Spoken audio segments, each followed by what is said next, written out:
సాయిరెడ్డి తండ్రి లాంటి వాడు అనని. బుద్ధి ఉండాలి ఎవరికైనా టెలికాస్ట్ చేసేవాడికి. మనిషి అన్నవాడు మనిషి అయి పుట్టుంటే, కడుపుకి అన్నంగాని తింటా ఉంటే, ఎటువంటి వ్యక్తి కూడా, అటువంటి వ్యక్తులు, మానవత్వం ఉన్నటువంటి వ్యక్తులు ఎవరు కూడా ఇటువంటి విషయాలు టెలికాస్ట్ చేయరు. ఇంకా కూడా చెప్పాలంటే, ఈ వంశీకృష్ణ అనేవాడు ఒక అమ్మ అబ్బకు పుట్టుంటే, వీడు నిజంగా ఒక మనిషి అయి ఉంటే ఇటువంటి అక్రమ సంబంధాలు మనసులో కూడా, మైండ్లో కూడా రావు. వీడు మనిషే కాదు అన్నటువంటి విషయాన్ని నేను చెప్తా ఉన్నా. సాధారణంగా ఇలాంటి కంప్లైంట్స్ వస్తే ఏ పోలీస్ స్టేషన్కో పోతారు. సర్ప్రైజింగ్గా ఈ కంప్లైనెంట్ ఎవరో ఒక కాన్ఫిడెన్షియల్ లెటరు ఎండోమెంట్ కమిషనర్కి ఇచ్చాయట.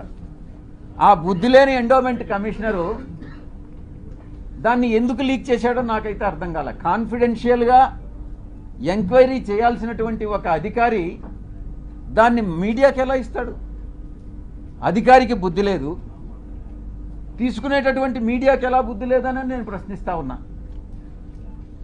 నిజానిజాలు ఒకవేళ తీసుకున్నారు, నిజానిజాలు అన్నటువంటివి తెలుసుకోకుండా విచక్షణారహితంగా ఉద్దేశపూర్వకంగా బహిర్గతం చేయడంలో, కుట్రలో ఒక భాగంగా మీరు ఇలాంటివి టెలికాస్ట్ చేస్తారా అని నేను ప్రశ్నిస్తా ఉన్నా.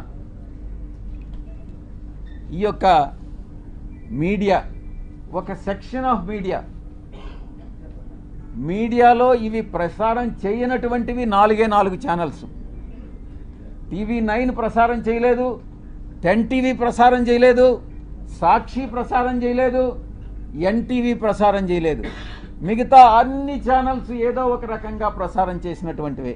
మీరు ఒక్కసారి చూస్తే ఈ ఛానల్స్ అన్నీ కూడా ఒక సామాజిక వర్గానికి చెంది వెస్టెడ్ ఇంట్రెస్ట్ ఉన్నటువంటి ఛానల్స్ అన్నటువంటిది మీరు అర్థం చేసుకోవచ్చు.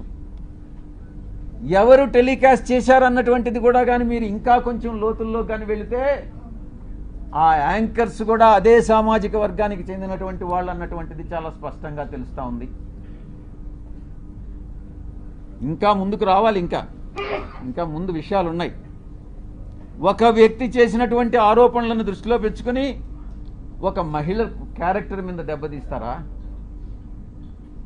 ఒక మహిళ క్యారెక్టర్ మీద దాడి చేస్తారా? ఆ స్థానంలో నేను ఒక్కటే అడుగుతున్నా, ఒరేయ్ వంశీ, నీకు అమ్మ లేదా? నీకు అక్క లేదా? నీకు అమ్మ చెల్లెలు, అక్క చెల్లెలకి తేడా తెలియదా? మీ అమ్మ మీద, మీ అక్క మీద, మీ చెల్లెల మీద ఎవరైనా ఇటువంటి ఆరోపణలు చేస్తే నువ్వు నిజంగా మనిషి అయి పుట్టి నీకు చీము నెత్తురుగాని ఉంటే నువ్వు గమ్ముగా ఉంటావా అని నేను ప్రశ్నిస్తా ఉన్నా. వీడు డెఫినెట్గా సమాధానం చెప్పాలి ఈ విషయానికి. ఈ మారెళ్ల వంశీ అనేటటువంటి వాడు, ఆంధ్రజ్యోతి వెంకటకృష్ణ, TV5 సాంబడు, వాళ్ళ పుట్టుక మీదనే నాకు అనుమానం ఉంది. నేను ఈరోజు చెప్తా ఉన్నా పత్రికాముఖంగా, ఒరేయ్ మీ పుట్టుక మీదనే నాకు అనుమానాలు ఉన్నాయిరా. మీ తల్లిదండ్రులకి ఎవరైనా DNA టెస్ట్ చేయించండి, మీరు కరెక్ట్గా పుట్టారా లేదా అని మిమ్మల్ని అడిగితే మీరు బాధపడతారా లేదా అన్నటువంటి విషయాన్ని ఒక్కసారి మీరు మిమ్మల్ని, మీ మనస్సాక్షిని ప్రశ్నించుకోండిరా. అప్పుడు అర్థమవుతుంది మీకు మనసులో బాధ ఏందన్నటువంటిది.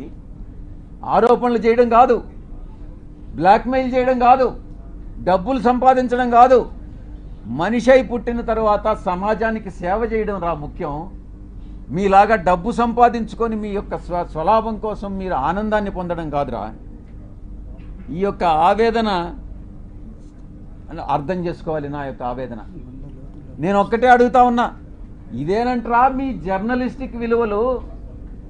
ఇదేనా మీ జర్నలిస్టిక్ విలువలు? ఇక వంశీ విషయానికి వస్తాం. వీడికి బ్లీచింగ్ పౌడర్కి, టాల్కమ్ పౌడర్కి, లేకుండా ఉంటే ఇంకొక కోకైన్కి తేడా తెలియదు. వీడిని అసలు సమాజంలోనే వీడి టాల్కమ్ పౌడర్ అంటారు వీడిని. నేను ఒక్కటే అడుగుతున్నా, ఒరే వంశీ,